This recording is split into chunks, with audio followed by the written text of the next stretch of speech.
Sometimes the ones we fear are not the danger. They are the warning, the old dispatcher would later say.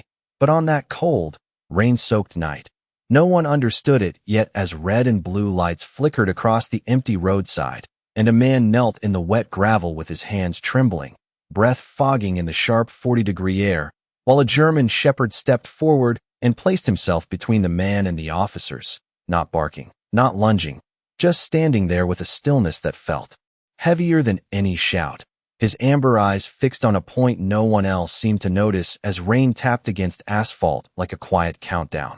The officers exchanged uneasy glances, one lowering his voice, another shifting his stance, unsure whether the dog was a threat or something else entirely, because there was no chaos in him, only focus, like he was listening to a sound buried beneath the world itself. And then from the darkness beyond the headlights, a figure emerged slowly, boots crunching softly on damp gravel, a man in his early 40s with a worn flannel jacket and the kind of posture that spoke of years spent carrying things no one else could see.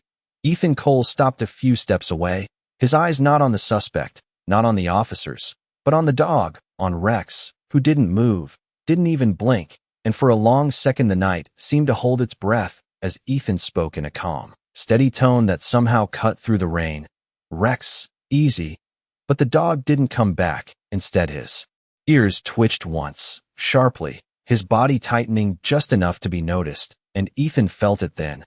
That familiar shift in the air, the same one he had learned to trust years ago in places where silence meant more than noise. He stepped closer, ignoring the questioning looks, crouching slightly as he studied Rex's stance, the angle of his head, the way his paw pressed firmly against the ground like he was marking something invisible. And Ethan's voice dropped lower, almost a whisper now. "Don't move him," he said to the officers, not as a command, but as a warning, and something in his tone made them pause, just long enough for the truth to begin stirring beneath their feet, unseen, unheard, waiting, as Rex let out a low, quiet rumble that didn't speak of anger, but of certainty, the kind that only comes when instinct reaches deeper than sight.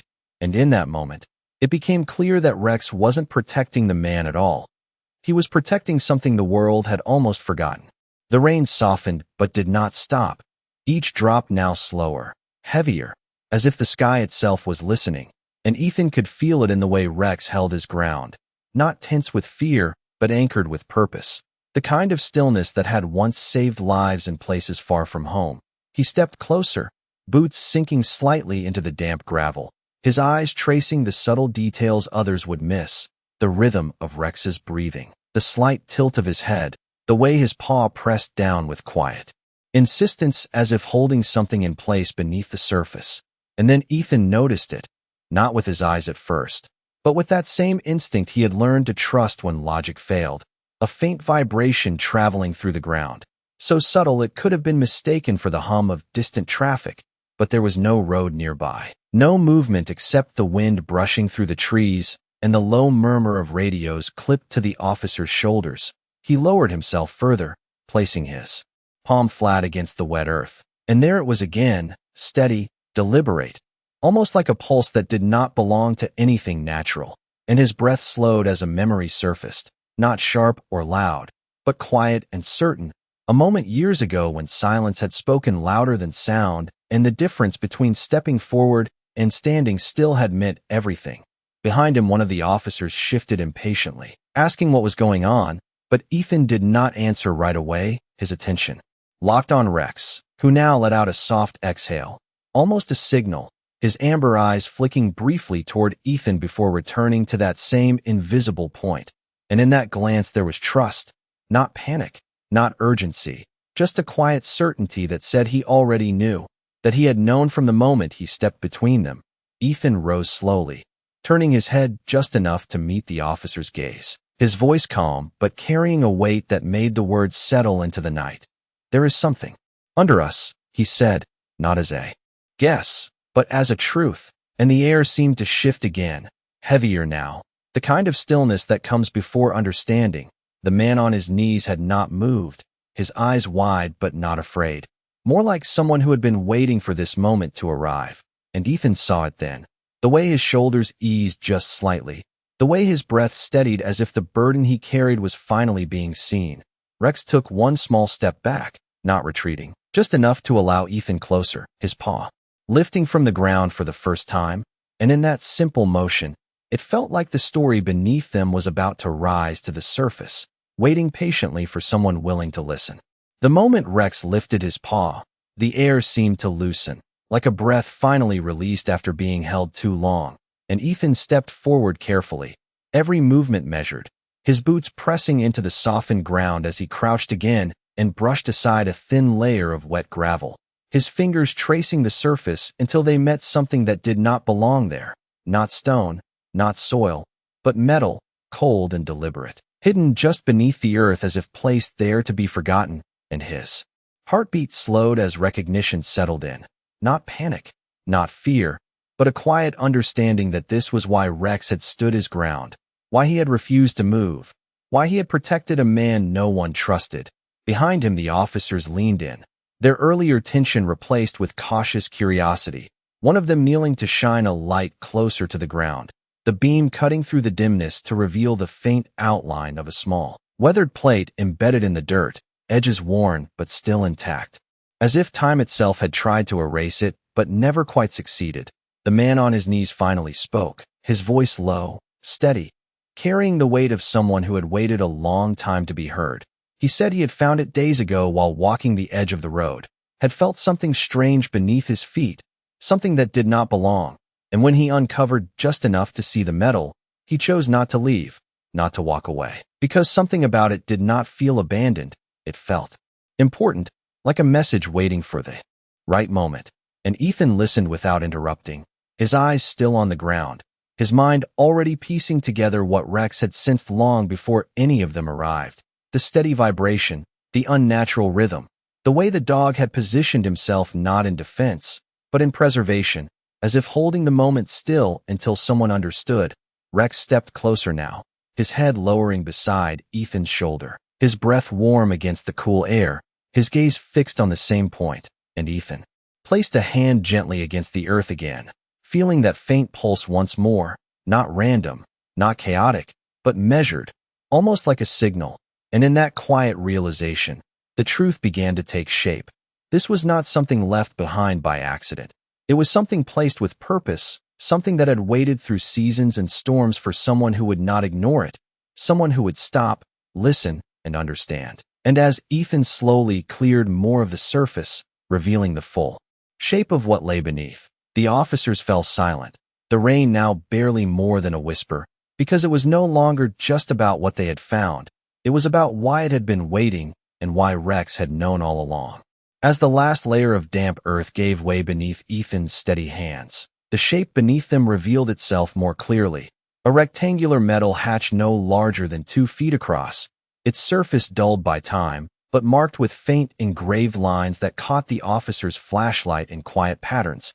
And for a moment no one spoke, because the scene no longer felt like an arrest or even an investigation. It felt like something older, something waiting to be remembered.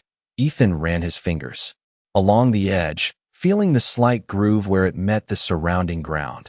And that faint vibration returned again, stronger now, no longer easy to dismiss. A slow, steady pulse that seemed to travel upward through his palm and into his chest.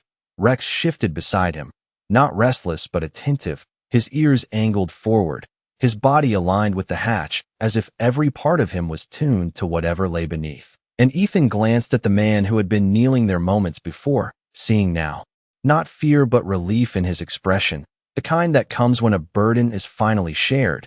The man explained that he had stayed because he felt it too, that quiet pulse beneath the ground, like something calling out without sound. And he had not known who to trust or how to explain it without being dismissed. So he waited, hoping someone would listen, and Ethan understood that feeling more than he cared to admit. The memory of distant nights where silence carried meaning pressing gently at the edge of his thoughts. One of the officers stepped closer, asking what it could be, but Ethan did not answer right away. Instead, he looked at Rex, really looked, at the calm certainty in his eyes, the absence of fear, the presence of purpose, and it was enough. Slowly, carefully, Ethan brushed away the remaining dirt from the hatch, revealing a small recessed handle, worn but intact, and as his fingers hovered over it, the vibration beneath them shifted slightly, not stronger, not weaker, just different, like a rhythm adjusting to being noticed. The rain had nearly stopped now, leaving only the soft drip from nearby branches, and the world felt quieter, more focused, as if everything around them had narrowed to this single moment. Ethan took a slow breath, grounding himself, then placed his hand firmly on the handle. But before he pulled, he paused, his gaze lifting briefly toward the dark outline of the trees, the road stretching empty beyond the flashing lights, and then back to Rex, who held his position without hesitation. And in that silent exchange there was trust, the kind built not from commands but from years of understanding what could not be explained. And as Ethan finally began to lift the hatch, just enough for a thin line of cold air to escape from below, carrying with it a faint metallic scent and something else, something older, the quiet pulse beneath them seemed to respond, not louder, but clearer, as if whatever had been waiting all this time was finally being seen. The hatch opened only a few inches, just enough for the darkness beneath to breathe, and a thin stream of cold air slipped upward, carrying a scent that felt older than the road itself, like metal left untouched for years and something faintly electrical beneath it. And Ethan held still, his hand steady on the edge as he listened, not with his ears alone, but with that quiet awareness he had learned long ago. The pulse beneath the ground now clearer, no longer hidden, repeating in a slow, deliberate rhythm that did not belong to chance. Rex leaned forward slightly, his nose hovering near the opening, his body calm but focused, as if he recognized the pattern not as danger, but as something that needed to be understood. One of the officers stepped closer and angled a flashlight into the narrow gap, the beam cutting into the darkness to reveal the top of a narrow chamber, no more than 3 feet down. Its interior lined with reinforced metal panels that reflected the light in soft, muted glints, and resting at the center was a small, sealed box, rectangular, about the size of a shoebox, its surface marked with faded symbols, and a single small indicator light that pulsed in time with the vibration they had been feeling, steady, patient, alive in a way that made the silence around it feel intentional. The man who had been kneeling earlier exhaled slowly, almost in relief, and said that this was what he had found, but he had not dared to open it, not because he was afraid, but because something about it felt like it was not meant to be disturbed without understanding. Ethan nodded slightly, his eyes fixed on the box, his mind tracing possibilities, not jumping to conclusions, just observing, listening, letting the details speak for themselves, the way the light pulsed every few seconds, the way the chamber was carefully constructed, not abandoned but preserved, as if someone had placed it there with purpose and expected it to be found only when the right moment came. Rex shifted again, letting out a soft, low sound that was not a warning but something closer to recognition, and Ethan felt it too, that quiet certainty settling deeper. This was not about threat or danger, it was about something left behind, something waiting. He glanced at the officers, who now stood in a different kind of silence, no longer tense but attentive, their earlier assumptions fading as the reality of what lay before them took shape. And Ethan spoke again, his voice calm, steady, carrying the weight of understanding rather than authority. "This was placed here on purpose," he said, and the words seemed to settle into the space around them, grounding the moment. The man nodded again, his shoulders easing as if a question he had carried alone was finally shared. And as Ethan carefully lifted the hatch a little higher, allowing more light to reach the chamber below, the small box continued its quiet pulse, unchanged, patient, as if it had been waiting all along, not for just anyone, but for someone who would stop, listen, and finally understand why it had never been meant to stay hidden forever.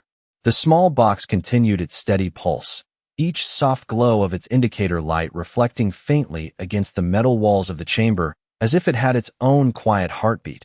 And Ethan felt a strange sense of familiarity settle over him, not because he had seen this exact thing before, but because he understood the intention behind it, the patience, the precision, the belief that someone, someday, would find it and know what to do next. He lowered himself carefully, one hand gripping the edge of the hatch while the other reached down into the chamber, stopping just inches above the box. not touching it yet, just feeling the air around it. Cooler, still, almost expectant, Rex remained at the edge, his posture unwavering, his eyes tracking every movement with calm intensity. And for a brief moment Ethan closed his eyes, letting the rhythm guide him, counting the seconds between each pulse without realizing he was doing it. The pattern too deliberate to ignore, too steady to dismiss as random. Behind him, one of the officers asked if it was safe, but Ethan did not answer immediately, because safety was not always something you could measure in that way. Sometimes it was something you sensed, something you understood without needing proof, and this did not feel like danger. It felt like a message, one that had been waiting for someone willing to listen long enough to hear it. The man who had first found the hatch stepped closer, his voice quieter now, almost reverent, saying that the light had been pulsing like that since the day he uncovered it, never changing, never fading, as if whatever powered it was not bound by time in the way everything else was. Ethan nodded slightly, then finally reached down and placed his hand gently against the surface of the box. And in that instant the pulse seemed to shift, not faster, not louder, but more aware, as if acknowledging the contact.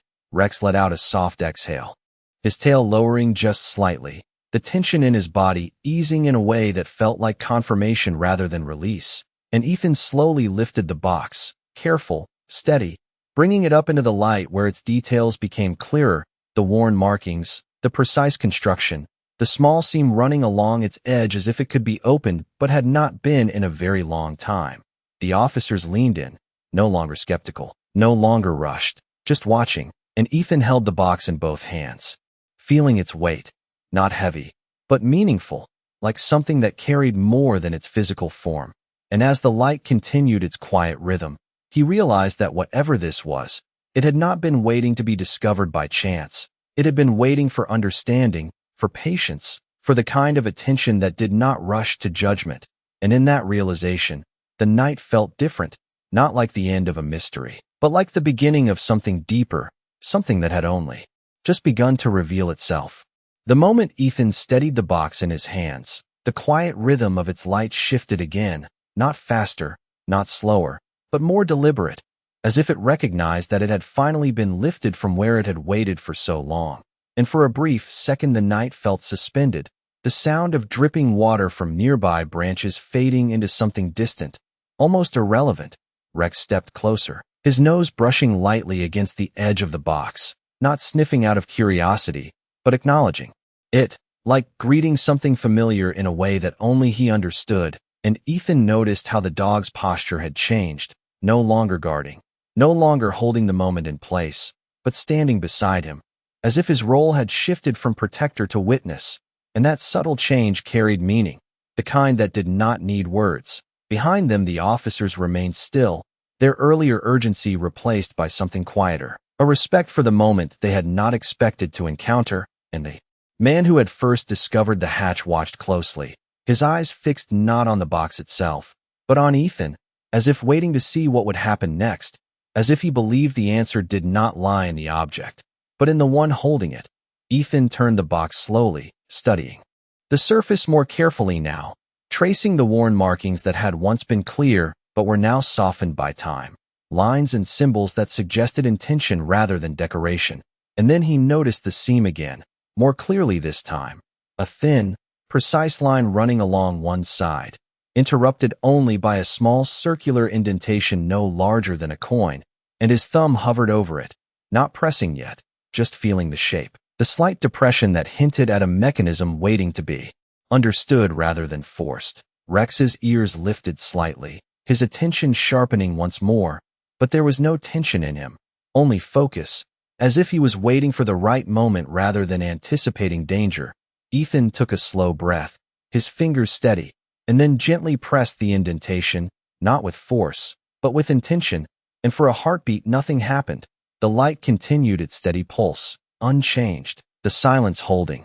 And then, almost imperceptibly, the rhythm shifted, the pulse aligning into a new pattern, softer, more fluid, and the seam along the box released with a faint, quiet click that seemed louder than it should have been in the stillness of the night. The officers leaned in slightly, not stepping forward, just drawn closer by the shift, and Ethan slowly opened the lid, careful, measured, revealing not something complex or overwhelming, but something simple, something unexpected. Resting inside was a folded piece of material, protected and preserved. Its edges clean despite the years it must have spent hidden beneath the ground, and beside it, a small metallic plate engraved with words so faint they required the light to be angled just right to be seen. Ethan adjusted the box slightly, the glow illuminating the engraving just enough for the message to begin revealing itself. And in that moment, it became clear that whatever this was, it had never been about secrecy or fear. It had been about timing, about waiting for someone who would not rush, someone who would listen, someone who would understand that not everything hidden is meant to stay lost forever. The engraving slowly came into view as Ethan angled the box toward the light, the faint lines catching just enough glow to reveal words that had waited in silence for years, and he read them quietly at first, almost to himself, as if speaking too loudly might break the fragile stillness that surrounded the moment. For the one who listens before judging, and the words seemed to settle into the air like something familiar, something that belonged there, not as a warning, but as a recognition. Ethan's breath slowed as he took in the meaning, not just of the message, but of everything that had led to this point. The man who had been mistaken now stood slowly, his posture no longer weighed down by suspicion, but lifted by something closer to relief, his eyes fixed on the box with a quiet understanding that he had not been wrong to stay, not wrong to trust what he felt beneath the surface. Rex sat down beside Ethan, calm, steady, his gaze moving between the man and the box, as if confirming that the moment had reached its intended end. The officers shifted behind them, their earlier certainty replaced by a quieter reflection, one of them lowering his flashlight slightly, the beam no longer searching but simply illuminating what had already been found. Ethan carefully unfolded the material inside the box, revealing a piece of preserved fabric, worn but intact, its texture suggesting age but also care, like something kept safe on purpose. And beneath it lay a second, smaller plate, this one etched with coordinates and a date long past, a marker not just of location, but of intention, a sign that whatever had been placed here was part of something larger, something that extended beyond this single moment. And Ethan understood then that this was not a forgotten object. It was a message left behind by someone who believed that truth would eventually find its way to the surface, that patience would outlast time, and that someone, somewhere, would listen closely enough to hear what others overlooked.